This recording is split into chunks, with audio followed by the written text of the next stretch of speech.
We have got that promising genotype. We have done RNA sequencing.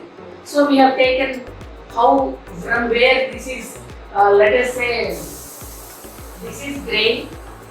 So from where the tissues we have taken from different, we have taken from the brain, we have taken from this, that pedicel, the flag leaves, then stem.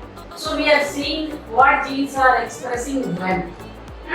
So and what we will do, once we know he has given us the information about the differentially expressive genes, then we will go to the genome sequencing again.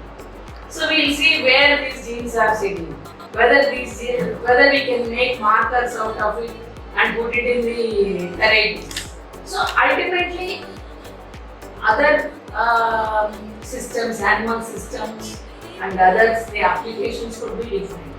But for agriculture, genome sequencing is a boon.